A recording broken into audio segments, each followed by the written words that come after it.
Oh, hello everyone. Welcome back to this channel. So, actually, it's been a quite few days. I've been thinking to make a video on it, but I was not because SBI PO is also coming up, and there is a lot other things is happening in my life.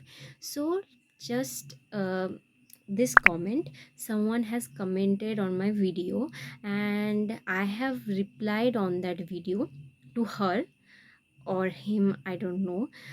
But तो मुझे एक video भी बनाना था। मैंने comment में भी लिखा था कि मैं एक वीडियो बना दूंगी इसके ऊपर कि बायोलॉजी बैकग्राउंड के स्टूडेंट्स जो मैथ नहीं लेते हैं ट्वेल्थ में, या फिर ऐसे कुछ स्ट्रीम ले लेते हैं ग्रेजुएशन में जिसमें मैथ की उतनी ज़्यादा ज़रूरत नहीं होती है, तो वो क्या बैंकिंग की प्रिपरेशन ले सकते हैं? It would be hard for them or it is easier. So let's talk about myself. I took PCM pure science in my 11th 12th. After that I took 1 year gap and then I studied agriculture. So in agriculture there is statistics and all of that, but math का उतना ज़्यादा ज़रूरत नहीं पड़ती है agriculture में. It's a purely and practical based course.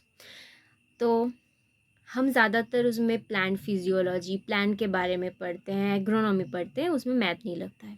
But क्या होता है, एग्रीकल्चर से डायरेक्ट ना एफओ के एग्ज़ाम होता है, but I didn't appear for that. Instead I took general stream because मुझे ऐसा लगा कि एफओ ले लूँगी ना तो एक ही एग्ज़ाम में मैं अटक के रह जाऊँगी कि एक साल में एक एग्ज़ाम, तो एक ही बार तुम्हें चांस मिलेगा खुद को प्रूव करने के लिए.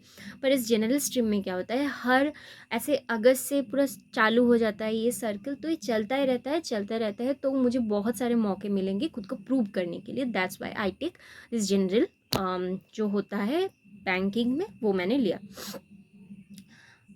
और बात कर लेते हैं कि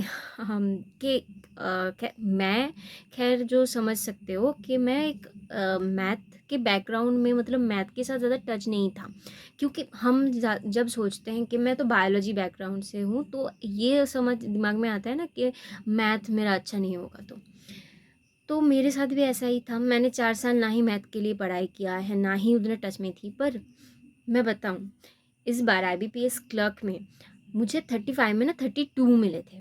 और SBI क्लर्क में भी डिसेंट सा नंबर था. मैं शो कर दूँगी इधर स्क्रीन पे. तो मैं एक बात बोलती हूँ कि तुम कम्पिटिटिव एग्ज़ाम के लिए आए हो, तो ये 10th लेवल के चैप्टर्स में रहेंगे, ये ज़्यादा टफ हो जाता है. कभी क्या होता है ना कि कैलकुलेशन फास्ट करनी पड़ती है, और कभी कभी मतलब कौन कितने कम टाइम में ही कर पा रहा है, दैट्स मैटर. ओके, और अप्रोचेस मैटर करते हैं. तो तुम ये समझ के हो कि तुम्हें ये सब्जेक्ट ना पढ़ना है, सीखना है. You have to put your time and effort. 6 महीने 2 हो जाएंगे. कैसे करना पड़ता है कि पहले आओ आओ तो तुम्हें ये नहीं सोचना है कि मुझे तो ये 30 सेकेंड्स में निपटाना है, जैसे एक हवा बना के रखा है यूट्यूब में, ये तो 20 सेकेंड में करना है, 30 सेकेंड में करना है. हर क्वेश्चन 20-30 सेकेंड में नहीं करना होता है. तुम्हें उस पेपर को ऐसे समझो, तुम्हें उस पेपर में इतने अटेम्प्ट करना है जैसे तुम प्रीलिम्स में तुम सिलेक्टेड हो जाओ. हर क्वेश्चन 10 सेकंड में नहीं करना है. कुछ क्वेश्चन टाइम लगेंगे 1-1.5 मिनट, तो मुझे दूसरे क्वेश्चन में उस टाइम को यू नो मेकअप कर देना है. Practice practice practice, this is Mantra for maths. तुम्हें प्रैक्टिस करना पड़ेगा, बहुत बहुत ही ज़्यादा. जितना प्रैक्टिस करोगे उतनी शार्प होते चलोगे. तो ये मत सोचो कि मैं तो बायोलॉजी के बैकग्राउंड से हूँ, मैं कैसे कर पाऊँगी. You can do that.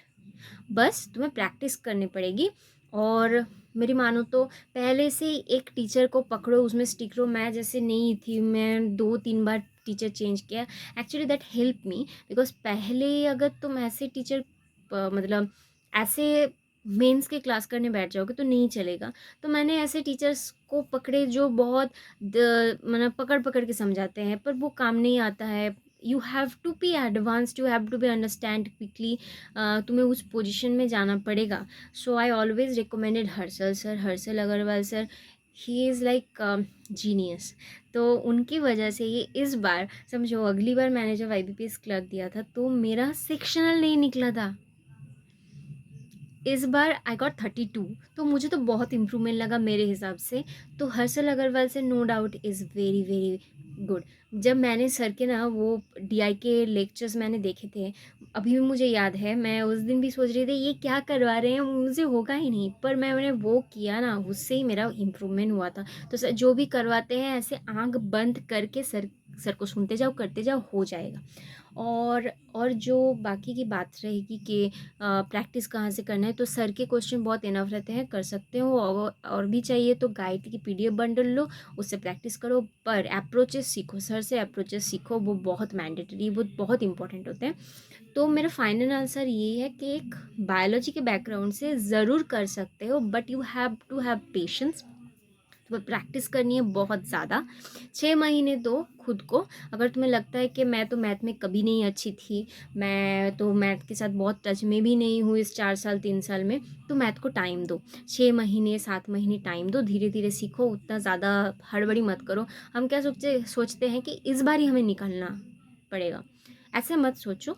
तुम सीखो चीज़ को और टारगेट लो कि इस साल से मैं थोड़ा सा पीछे हूँ, मुझे मैथ थोड़ा आता नहीं था बचपन में भी, तो ये इस साल के जो लास्ट में एग्ज़ाम है वो अटेम्प्ट अच्छी तरीके से करो। तो ऐसे हो जाता है, बायोलॉजी के बैकग्राउंड्स में ज़्यादा फ़र्क नहीं पड़ता है। Thank you for watching this video and I hope I have cleared your doubts all about biology background and all of that. Thank you for watching.